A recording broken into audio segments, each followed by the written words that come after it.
الله معنا تسمعنا.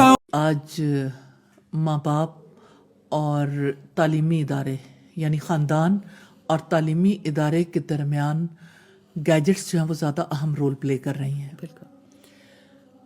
میں یہ سمجھتی ہوں کہ بڑا یعنی یہ کریٹیکل ٹائم ہے سارے پیرنٹس کے لیے، سوسائٹی کے لیے.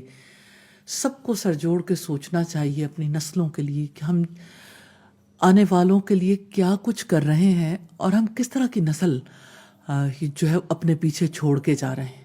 یہ ہماری پرائم ریسپانسبلٹی ہے آنے والی نسلوں کی تربیت کرنا. بالکل. تو قرآن حکیم نے ہمیں جو مثال دی ہے، ایک والد کی مثال بہت ہی اہم مثال ہے، اور اس سے واضح ہوتا ہے کہ والد کو کس کس اینگل سے اپنے بچے کے لیے سوچنا ہے. اور صرف بیٹے کے لیے نہیں، بیٹی کے لیے بھی، کیونکہ بیٹے اور بیٹی میں اس اعتبار سے فرق نہیں ہے کہ ماں باپ کی توجہ انہیں بھرپور ملنی چاہیے. بالکل.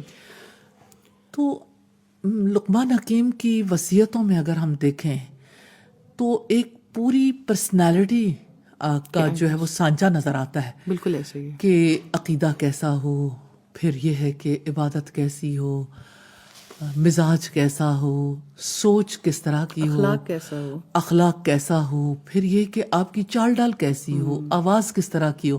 یعنی ہر اینگل کے بارے میں کام ہمیں نظر آتا ہے. تو اس میں اگر ہم بنیادی طور پر دیکھیں تو والد کے کریکٹر کے بارے میں اللہ سبحانہ تعالیٰ نے سب سے پہلی وضاحت کی ہے. وَلَقَدْ آتَيْنَا لُقْمَانَ الْحِکْمَةَ، کہ بلا شبہ یقیناً ہم نے لقمان کو حکمت عطا کی. انشکر للہ، یہ کہ اللہ کا شکر ادا کرو. تو ایک والد کا کریکٹر بھی ایسا ہوگا تو وہ تربیت کر سکے گا. یعنی ایسا نہیں ہے کہ والد نیت کر لے، تربیت کرنی شروع کر دے اور تربیت ہو جائے. مطلب یہ کوئی کھانا تھوڑی بنانا ہے کہ جو بھی اٹھے گا چلو ریسیپی دیکھی، انگریڈینٹس ملے تو اس کے مطابق اس نے کھانا بنا لیا. یا کوئی یعنی آپ کپڑا بنانا چاہتے ہیں، آپ کوئی یعنی برتن بنانا چاہتے ہیں، مشینری بنانا چاہتے ہیں، تو اس کے لیے پروسیجرز موجود ہیں. اس کے لیے طریقہ کار جب طے ہو گیا تو اس کے مطابق ایک ایک ایک ایک چیز جو ہے وہ طے شدہ ہے، اس کے مطابق ہو جاتی. یہ انسان کا بچہ ہے بھائی. انسان کے بچے کے لیے ایک رول ماڈل چاہیے. تو اس رول ماڈل کی صفت بیان کی ہے، اور یہ اللہ سبحانہ تعالیٰ نے بتایا کہ یہ اس کا ذاتی طور پر صرف اس کی اپنی ایفرٹ نہیں ہے. وَلَقَدْ آتَيْنَا لُقْمَانَ الْحِکْمَةَ، کہ اللہ تعالیٰ نے لقمان حکیم کو حکمت عطا کی تھی. اور وہ حکمت کیا تھی، وہ وزڈم کیا تھی؟ وہ وزڈم ایک باپ کے لیے، ایک ماں کے لیے ضروری ہے. انشکر للہ، کہ اللہ کا شکر ادا کرو.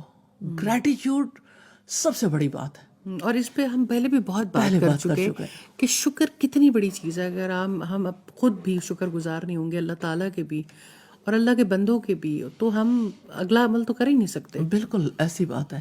اور آپ دیکھیں کہ شکر گزار شخصیت ہی تربیت کرنے کے قابل ہوتی ہے. اور اللہ کا شکر ادا کرنے کے پیچھے اگر بیہائنڈ دا کرٹن دیکھیں تو نعمتوں کا اعتراف ہے.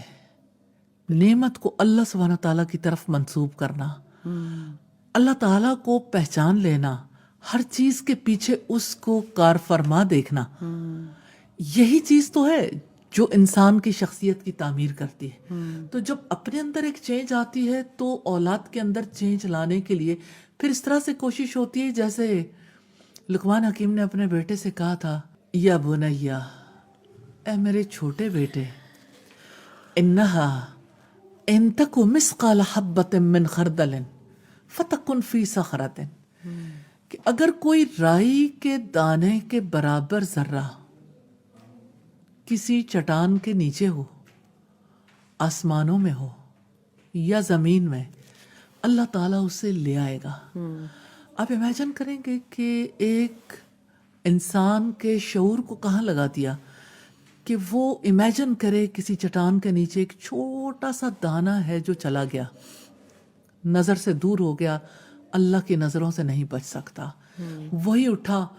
میں سید قطب کو دیکھتی ہوں، انہوں نے اپنی تفسیر میں اس کی اتنی خوبصورت ڈسکرپشن دی ہے کہ ایک چھوٹا سا ذرہ ہے، وہ چٹان کے نیچے سے نکلا اور اتنی بڑی گلیکسیز اور سیاروں ستاروں کے درمیان چلا گیا. اتنی وسعت ہے, اتنی وسعتوں میں اللہ کی نظروں سے چھپ نہیں سکتا.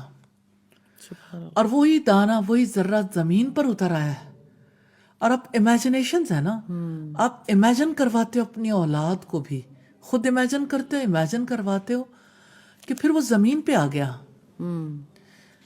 اللہ سے نہیں چھپ سکتا, تو کیسے ہو سکتا ہے کہ انسان کا کوئی عمل اپنے رب سے چھپ جائے؟ اور یہ کتنا شاندار مثال ہے کہ اللہ تعالیٰ کس طرح انسان کی سوچ کو ایک ذرے تک لے جاتا ہے اور پھر اس کے ذریعے سے سکھانے کی کوشش کر رہا ہے. اور کرنے والی چیز تو یہی ہے کہ بچوں کو ان چیزوں کے ساتھ کنیکٹ کیا جائے, اور سمجھایا جائے, انہیں موقع دیا جائے. گیجٹس میں الجھے بچے کب سوچنے سمجھنے کے قابل رہ جاتے ہیں؟ بالکل ایسے ہی ہے. اب سوچیں ذرا کہ ریٹینشن ٹائم لوگوں کا کیا ہو گیا, سوشل میڈیا نے کہاں تک پہنچا دیا.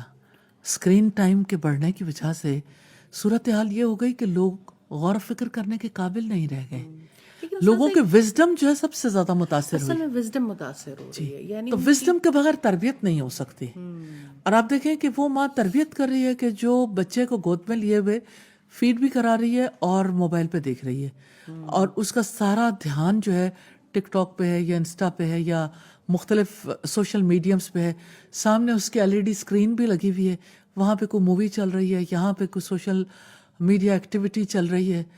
اس کے ساتھ وہ بچہ بیچارہ کہاں ہے؟ وہ ماں کے دل دماغ میں نہیں ہے, وہ باپ کے ذہن میں بھی نہیں ہے. اس کی نشو و نما کہاں سے ہونی ہے؟ جی بالکل ایسے ہی ہے. الله معنا